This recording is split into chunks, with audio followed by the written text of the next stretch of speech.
नमस्कार साथियों, मैं डॉक्टर अनुभव जैन आपके बीच में हूँ आज प्री मैरिटल कंसल्टेशन के बारे में बात करने के लिए। प्री मैरिटल कंसल्टेशन क्या है उस बारे में बात करूँ उससे पहले मैं आपको 5 स्टेप्स बताना चाहता हूँ। 5 स्टेप्स होते हैं वेडिंग को अरेंज करने के।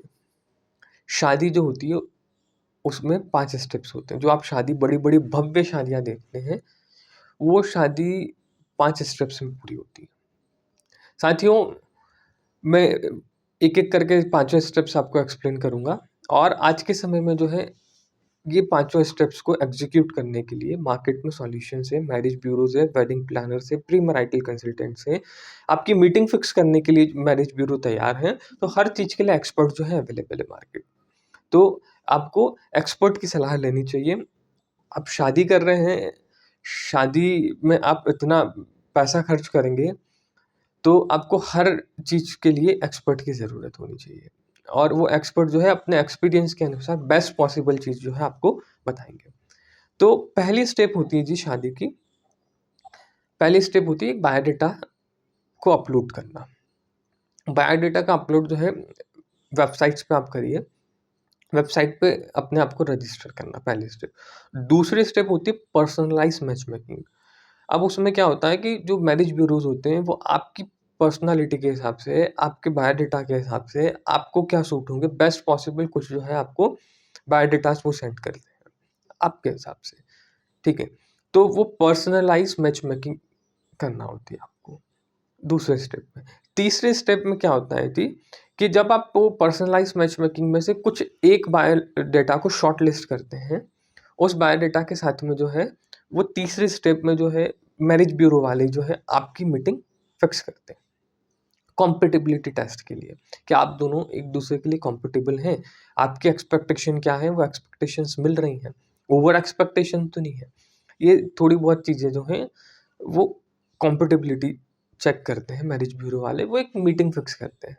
तो तीसरी स्टेप क्या हो जी, कॉम्पैटिबिलिटी चेक, ठीक है। चौथी स्टेप यहाँ पर आती है जी रिलेशनशिप काउंसलिंग की, प्री मैरिटल काउंसलिंग की। जब आपको लगता है कि आप कॉम्फर्टेबल हैं एक-दूसरे के लिए, तो आपको रिलेशनशिप काउंसलिंग के लिए जाना चाहिए, प्री मैरिटल काउंसलिंग के लिए जाना चाहिए।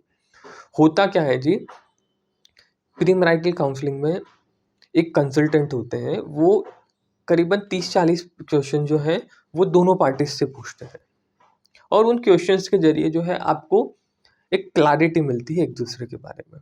ये क्वेश्चंस किस बेस पे होते हैं जी? ये क्वेश्चंस होते हैं, शादी जो है वो लॉन्ग टर्म जो है कमिटमेंट है, लाइफ लॉन्ग कमिटमेंट होता है शादी का। तो ये 50 साल का जो कमिटमेंट है, 40 साल का जो कमिटमेंट है, लाइफ लॉन्ग जो कमिटमेंट है, इसके लिए क्या-क्या क्वालिटीज़ चाहिए होंगी, उन क्वालिटीज़ को मद्देनज़र रखते हुए काउंसलर जो है क्वेश्चंस पूछते हैं दोनों पार्टीज़ से और वो क्वेश्चंस जो है आपके रिलेशनशिप की फाउंडेशन को बहुत अच्छा मजबूत करते हैं, आपके रिश्ते को बहुत अच्छा बनाते हैं। आपको एक-दूसरे के बारे में जो है बहुत सारी इन्फॉर्मेशन ऐसी मिलती है जो आप चाह कर भी पता नहीं कर सकते थे।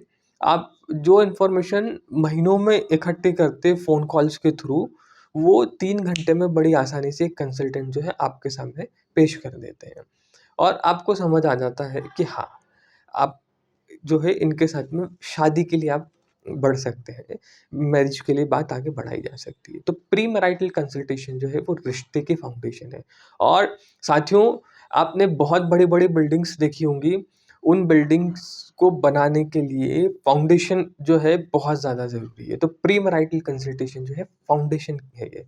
अगर ये फाउंडेशन मिस कर दिया आपने और बड़ी बिल्डिंग बनाने की कोशिश करी तो फिर वो कितने दिन चलेगी, कुछ कह नहीं सकते। और आसानी से मैं आपको बताता हूँ, कई लोग पूछते हैं जी प्री मैरिटल कंसल्टेशन में क्या होगा? तो मैं सीधा ये कहता हूँ साहब, कुछ क्वेश्चंस ऐसे होते हैं जो एक लड़की की मदर जो है, लड़की की माँ जो है, वो लड़के वालों से पूछना चाहती है, पर पूछ नहीं पाती है। वो क्वेश्चन जो है काउंसलर जो है वो पूछेंगे और वहीं पर लड़के वालों के लिए जो क्वेश्चन लड़के वाले लड़की से पूछना चाहते हैं, पर वो शर्मा-शर्मी में पूछ नहीं पाते हैं या कई बार एक्सपेक्ट कर लेते हैं, सोच लेते हैं, वो क्वेश्चन जो है काउंसलर पूछ के दे देगा। तो साथियों, काउंसलर का होना बहुत ज़्यादा ज़रूरी है इस रिलेशनशिप के फाउंडेशन के लिए। रिलेशनशिप की फाउंडेशन अगर मजबूत होगी तो फिर शादी बहुत अच्छी होनी ये पक्की बात है। जब प्री मैरिटल काउंसलिंग के बाद में आपको समझ आता है कि हाँ, ये परफेक्ट मैच है, तो फिर आती है वेडिंग प्लानर की बात। वो वेडिंग का बहुत ग्रैंड फंक्शन आपको करना है, बड़ा फंक्शन करना है, तो आपके बजट के अकॉर्डिंग जो है वो वेडिंग प्लानर आपको पूरी प्लानिंग्स बता देते हैं कि ऐसा करिए, वैसा करिए। और एक और आपको बात बताता हूँ, प्री मैरिटल कंसल्टेशन में जो है हम लायबिलिटीज़ की बात करते हैं, फाइनेंस की बात करते हैं, साथ ही में हम शादी की बजट के बारे में भी डिस्कस कर देते हैं। तो आप बहुत ज़्यादा क्लियर होते हैं कि साहब इतना पैसा खर्च करना है, इतना पैसा यहाँ एलोकेट होगा, तो बाद में आपको कोई द्वंद्व नहीं होता, कोई परेशानी नहीं होती है। तो वेडिंग प्लानर 5th स्टेज है, 5वीं स्टेज है।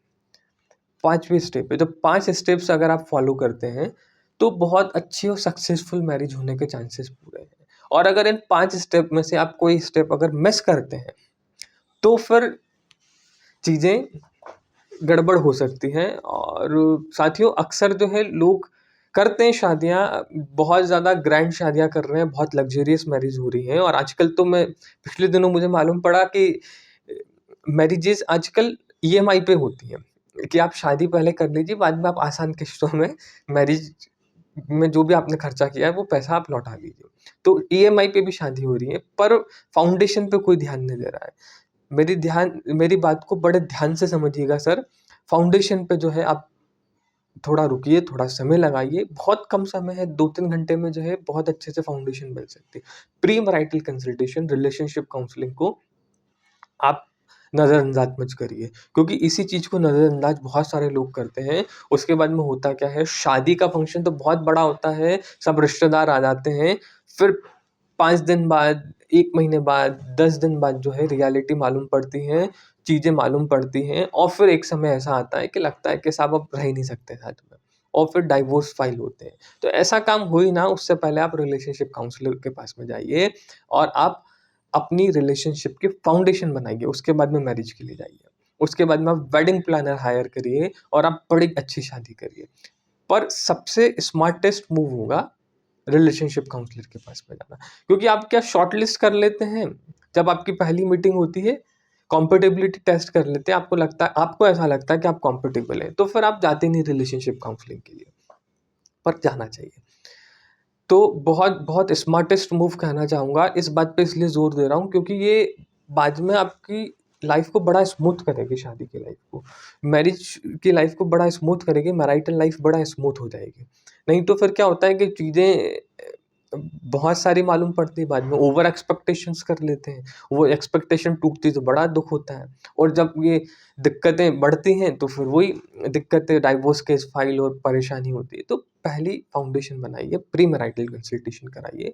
और अगर आप प्री मैरिटल कंसल्टेशन चाहते हैं तो आप मुझसे कॉन्टैक्ट कर सकते हैं, मैं डॉक्टर अनुभव जैन। आपको यूट्यूब पे मेरे नंबर मिल जाएँगे इस वीडियो के नीचे।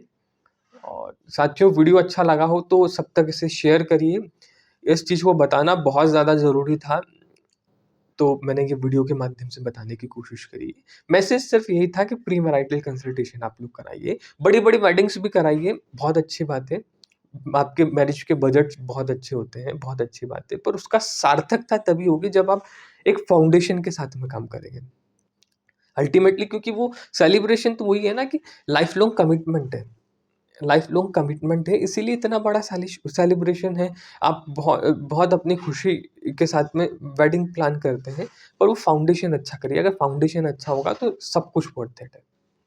Thank you so much. I hope आपको मेरी बात समझ आई होगी, और इस वीडियो को ज़रूर शेयर करिएगा, चैनल को सब्सक्राइब करिएगा, इसी तरह के वीडियो मैं लेके आते रहूँगा। Thank you so much.